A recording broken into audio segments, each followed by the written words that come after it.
Assalamualaikum warahmatullahi wabarakatuh. Back to school, apa kabar anak-anak? Semoga dalam keadaan sehat selalu ya. Nah, kita kembali bertemu lagi dalam pertemuan kedua. Sebelum belajar, mari kita sama-sama mengucapkan lafaz basmalah. Bismillahirrahmanirrahim. Nah, anak-anak, untuk materi kita yang kedua, yaitu kita akan lebih memahami makna al-asmaul husna atau asmaul husna. Nah, minggu lalu kita sudah membahas tentang apa itu iman kepada Allah, apa itu asmaul husna. Nah, sekarang kita akan lebih mendalami tentang isi dari asmaul husna tersebut. Nah, sebelum kita masuk ke materi, kita akan Ibu akan menjelaskan terlebih dahulu tentang kompetensi dasar pada materi kita kali ini. Yang pertama adalah meyakini bahwa Allah Subhanahu wa taala Maha mengetahui, Maha mewaspadai, Maha mendengar dan Maha melihat. Yang kedua, menunjukkan perilaku percaya diri, tekun, teliti, dan kerja keras sebagai implementasi makna al-alim, al-khabir, as-sami' dan al-basir.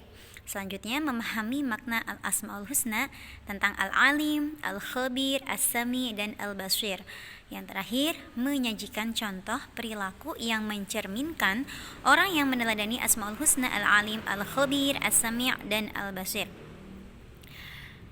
Nah, di sini memahami makna asmaul husna. Dari 99 asmaul husna, materi yang akan kita bahas pada bab ini ada 4 asmaul husna, yaitu al-alim, al-khabir, as-sami' dan al-basir.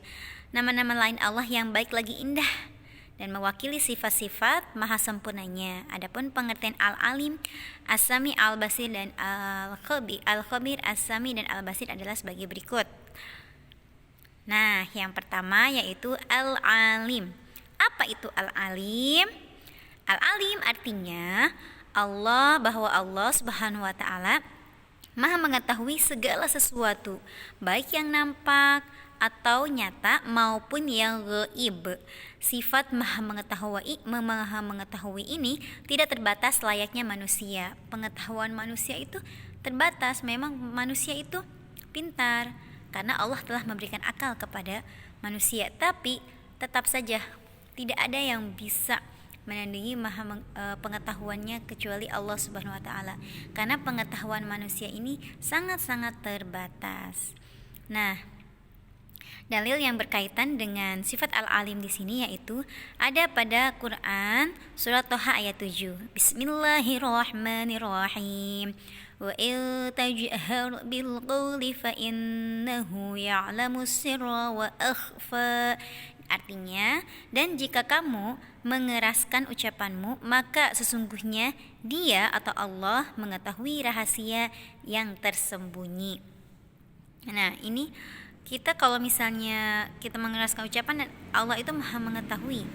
Maksud di sini contoh dari perilaku dari al-alim di sini berarti kita itu harus bersungguh-sungguh. Nah, kita harus mencontoh nih dari sifat Allah Maha al-alim ini, kita belajar dengan sungguh-sungguh. Tidak main-main, walaupun kita belajar di rumah, tapi tetap kita belajar dengan sungguh-sungguh, tidak benar-benar mendengarkan penjelasan guru, mengerjakan tugas yang telah diberikan. Jadi kita memanfaatkan waktu di rumah itu ya dengan belajar, karena sudah diberikan tugas masing-masing kan oleh gurunya.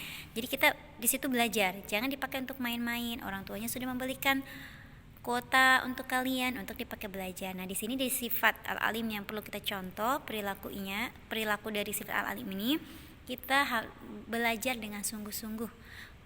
Begitu. Yang selanjutnya yang kedua yaitu Asmaul Husna tentang Al-Khabir. Apa itu Al-Khabir? Al-Khabir artinya adalah bahwa Allah Subhanahu wa taala Maha waspada. Waspada itu sama dengan teliti.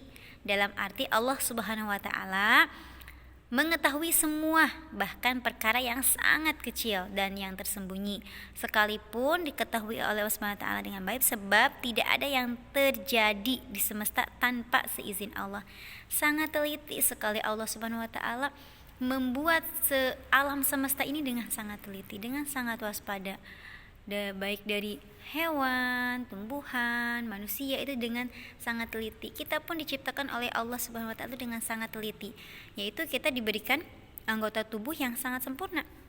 Ada yang coba kalau misalnya kita tidak memiliki hidung, berarti kita tidak bisa menghirup udara ini dengan benar. Bagaimana kita bernafas? Jadi Allah tuh menciptakan manusia juga dengan sangat teliti dan sangat sempurna. Kemudian dalil yang berkaitan dengan Al-Khabir ini adalah potongan dari Quran surat Al-Hujurat ayat 13. Bismillahirrahmanirrahim. Inna akramakum 'indallahi atqakum innallaha 'alimun khabir. Yang artinya, sesungguhnya orang yang paling mulia di antara kamu di sisi Allah adalah orang yang paling takwa di antara kamu. Sesungguhnya Allah Maha mengetahui lagi Maha mengenal. Nah, Allah Subhanahu wa taala itu sangat teliti mengetahui hamba-hambanya yang begitu banyak, manusia yang banyak sekali. Allah mengetahui sifatnya. Allah Maha teliti bagaimana dia melakukan pekerjaan. Nah, dari sifat Al-Khabir ini yang perlu kita contoh adalah kita harus teliti dalam mengerjakan segala sesuatu. Dalam mengerjakan tugas kita juga harus teliti, tidak usah tergesa-gesa, yang penting tugas selesai, kita mengerjakannya dengan penuh waspada. Daripada tugas dikerjakan cepat tapi ternyata hasilnya salah, lebih baik kita kerjakan dengan teliti dan sesuai dengan waktunya. Yang penting waktunya sudah mendekati habis, kita sudah selesai mengerjakan tugasnya. Kemudian yang ketiga yaitu As-Sami, yang artinya adalah bahwa Allah Subhanahu wa taala Maha mendengar, bahkan yang hanya sekedar suara hati pun akan terang benderang di hadapan Allah. Maksudnya misalnya kita di dalam hati kita mengatakan sesuatu, Allah pasti mendengarnya. Misalnya kita di dalam hati kita berdoa, ya Allah, saya ingin pintar. Nah, di dalam hatinya Allah mendengar apa yang kita sebutkan di dalam hati. Baik omongan yang baik ataupun omongan yang tidak baik, Allah Maha mendengar. Nah, dalil yang berkaitan dengan As-Sami yaitu Bismillahirrahmanirrahim. Wa imma yanzaghannaka minasyaitani nazghun fasta'idz billah innahu huwas samiul alim. Artinya, dan jika syaitan mengganggumu dengan suatu gangguan, maka mohonlah perlindungan kepada Allah. Sesungguhnya Dialah yang Maha mendengar lagi Maha mengetahui. Makanya dari sifat Allah Maha mendengar ini, berarti kita apa nih yang perlu kita contoh dari sifat As-Sami ini? Kita mendengarkan apa yang diperintahkan oleh orang tua, kita mendengarkan apa yang dijelaskan oleh guru, kita mendengarkan omongan-omongan yang baik dan tidak mendengarkan omongan yang tidak baik. Selanjutnya Asmaul Husna yang keempat dari 99 Asmaul Husna itu adalah Al-Basir. Apa itu Al-Basir? Al-Basir artinya adalah bahwa Allah Subhanahu wa taala Maha melihat semua hal, baik itu yang sangat kecil, yang sangat jauh dan lain sebagainya. Allah Subhanahu wa taala melihat semua apa-apa yang ada di alam semesta. Penglihatan manusia itu sangat terbatas, tapi penglihatan Allah itu maha luas. Allah mengetahui jika kita bersembunyi di dalam lubang semut pun sepertinya Allah mengetahui. Bukan sepertinya, pasti Allah mengetahui. Jika kita berada dimanapun, Allah mengetahui. Seperti kisah, mungkin kalian pernah mendengar dari kisah seorang santri yang sangat solih, dan juga ada seorang kiai itu sangat menyukai seorang santri yang solih itu.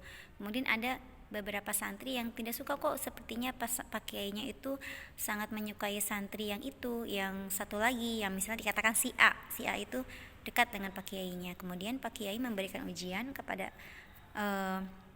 kedua orang santri, yang santri A dan santri B. Santri A ini yang dekat dengan pak kiai, yang santri B yang cemburu karena pak kiainya dekat dengan santri A. Kemudian setelah dikasih tantangan, silahkan potonglah ayam ini dimanapun, tempat yang sepi yang tidak terlihat oleh siapapun. Akhirnya santri B pulang lagi ke pesantren dengan membawa ayam yang sudah dipotong. Kemudian yang satu lagi, yang santri A, dia membawa ayam dalam keadaan utuh. Kemudian ditanyalah oleh Pak Kiai, kenapa A, kamu kok B bagaimana, ke B dulu, B bagaimana kamu sudah memotong ayam itu? Sudah Pak Kiai. Di mana kamu potongnya? Saya memotongnya di kuburan dan tidak ada seorang pun yang melihatnya. Kemudian kata yang satu, kemudian Pak Kiai bertanya kepada santri A, kenapa kamu belum memotong ayamnya? Saya bingung Pak Kiai, mau memotong di mana? Saya memotong di kuburan, ada yang melihat Allah Subhanahu wa taala. Saya memotong di tempat yang sepi, dimanapun pasti akan ada yang melihat, yaitu Allah Subhanahu wa taala. Nah, itu adalah perbandingan dari dua orang yang solih, karena yang satunya dia itu selalu merasa diawasi oleh Allah Subhanahu wa taala karena Allah Maha melihat. Berarti hikmah dari sini kita harus, jika kita ingin melakukan perbuatan yang jelek, misalnya seperti berbohong, kita harus ingat bahwa Allah itu Maha melihat. Oh iya, Allah Maha melihat. Jadi kita tidak jadi melakukan perbuatan yang tadinya mau melakukan perbuatan yang jelek, tidak jadi, mau berbohong tidak jadi, karena kita selalu merasa diawasi oleh Allah Subhanahu wa taala karena Allah memiliki sifat Maha melihat. Adapun dalil yang berkaitan dengan Al-Basir adalah Bismillahirrahmanirrahim. Innallaha ya'lamu ghaibas samawati wal ardi wallahu basirun bima ta'malun. Yang artinya sesungguhnya Allah mengetahui apa yang gaib di langit dan bumi, dan Allah Maha melihat apa yang kamu kerjakan. Kemudian hikmah dari beriman kepada Allah Subhanahu wa taala, yang pertama, selalu mendapatkan pertolongan dari Allah agar orang yang percaya akan senantiasa dilindungi oleh Allah Subhanahu wa taala. Jika kita percaya kepada Allah Subhanahu wa taala, maka Allah pun akan selalu senantiasa menolong kita dan juga akan dilindungi oleh Allah Subhanahu wa taala. Yang kedua, hati menjadi lebih tenang dan tidak gelisah. Hal ini dikarenakan di dalam hatinya sudah dipenuhi keyakinan kepada Allah. Segala ketentuan dari Allah pasti lebih baik. Jadi dia tidak merasa gelisah. Dia pasrahkan semuanya kehidupannya kepada Allah Subhanahu wa taala. Yang ketiga, selamat di dunia dan akhirat. Manusia yang beriman kepada Allah akan senantiasa menjalankan perintahnya dan menjauhi larangannya. Nah, dari sekarang jika memang kita beriman kepada Allah, mari kita sama-sama menjalankan perintah Allah dan juga menjauhi segala larangannya, karena kehidupan kita yang kekal itu adalah kehidupan kita di akhirat nanti. Dunia ini hanya sebagai ujian buat kita, apakah kita layak mendapatkan tempat yang baik atau tidak di akhirat sana. Mungkin cukup sekian materi yang dapat Ibu sampaikan. Mari kita sama-sama mengucapkan hamdalah, alhamdulillahirabbil alamin. Mohon maaf atas segala kekurangannya. Wabillahi taufiq wal hidayah. Wassalamualaikum warahmatullahi wabarakatuh.